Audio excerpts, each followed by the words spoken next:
Holy Spirit, who travels around the world and who shines with love's light, let the world be full of you. Come, Holy Spirit, descend upon us and in our hearts. Take away every evil, and through your divine goodness, bless us all.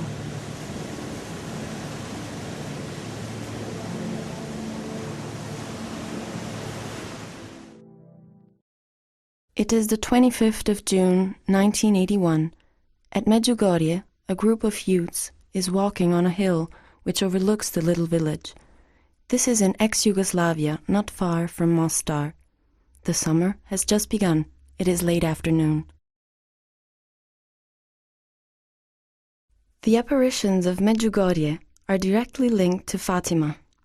In fact, the Blessed Virgin herself confirmed in one of her messages that the aim of her appearance was to bring to a close what she had started in Fatima, that is, to make the Immaculate Heart of Mary triumphant. Mary, according to the descriptions of the visionaries, appears as a young woman in her 20s and of extraordinary beauty.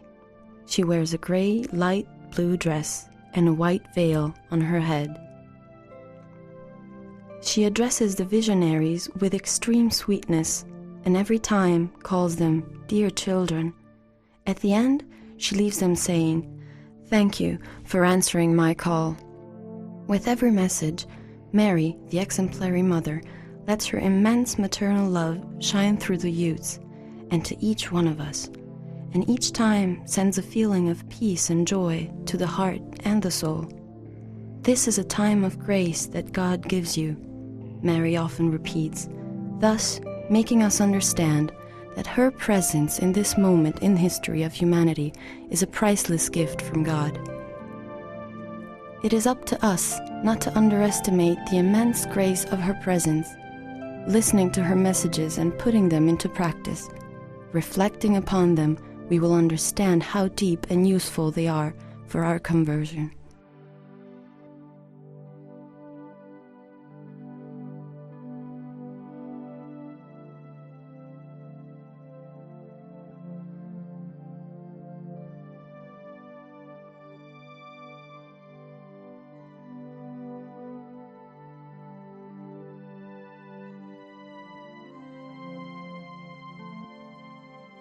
Peace, peace, peace. Make peace with one another. I urge you, my dear young people, to pray constantly. If you pray, you will be closer to God, and He will guide you along the road of peace and salvation. So, today I ask you to give peace to others. Only in God there is true peace. Open up your hearts and become givers of peace. In this way, you will bear witness to the peace and love which God gives you. Thank you for answering my call.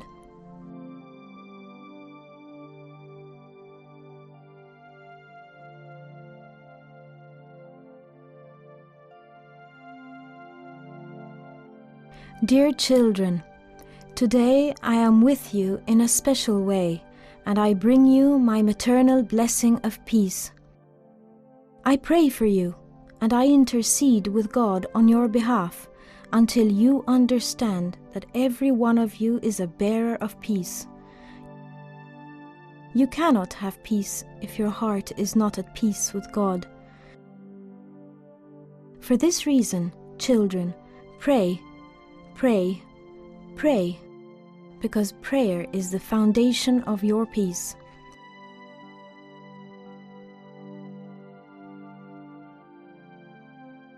Open up your heart and give time to the Lord, so that He may be your friend. When a true friendship is created with God, no storm can destroy it. Thank you for answering my call.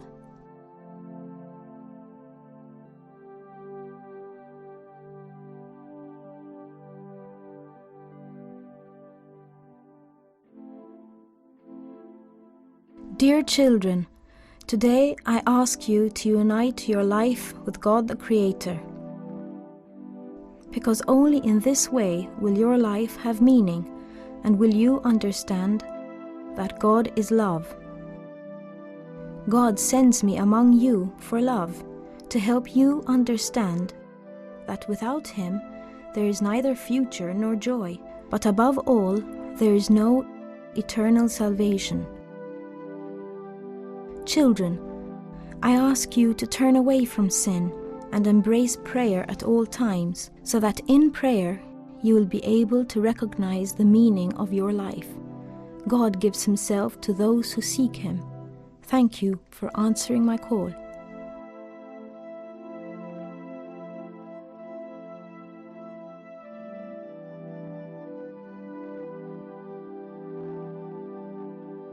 Mary wants each one of us to convert, to go back to loving and honoring God.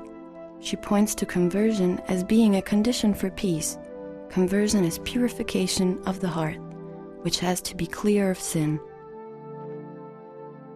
For this reason, the Blessed Virgin also asks us to confess frequently.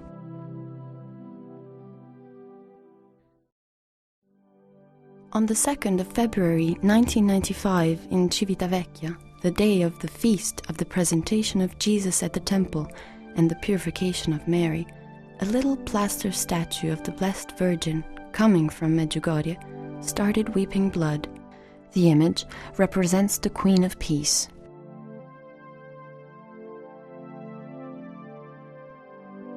On the 5th of February, the tears were repeated a good 7 times.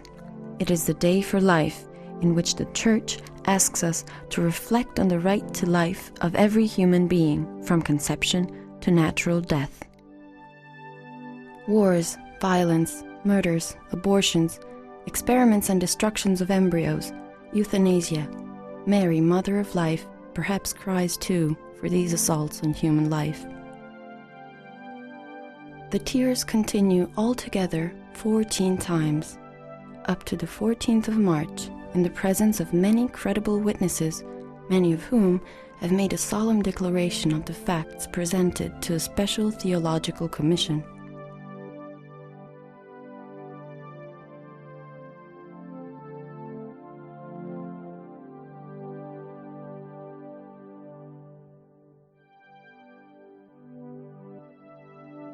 It was actually the bishop of the diocese, Monsignor Girolamo Grillo, who was witness to the last tears of the little statue of the Blessed Virgin. "She wept in my hands," the pastor of the Church of Civitavecchia declared. The statuette had also been scientifically examined with positive results. There are no tricks or hidden internal apparatus, and the tears are of human blood. From the 17th of June 1995, the effigy was placed in the small church of Sant'Agostino, not very far from the beach of the same name, and since then there have been many visits of the faithful, confessions and conversions. In many of her messages, Mary also recommends fasting, taking only bread and water. In fasting, man confirms and ensures his self-control, freeing himself from slavery and desires.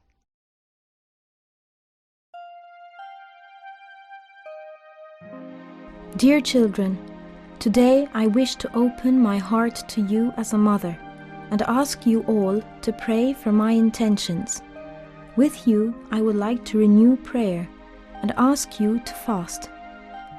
I will offer it to my son Jesus for the coming of a new era, a time of spring. In this Jubilee year, so many hearts have been opened to me. The Church is renewing itself in spirit. I rejoice with you, and I thank God for this gift. And I ask you, my dear young people, pray, pray, pray, until prayer becomes a joy for you. Thank you for answering my call.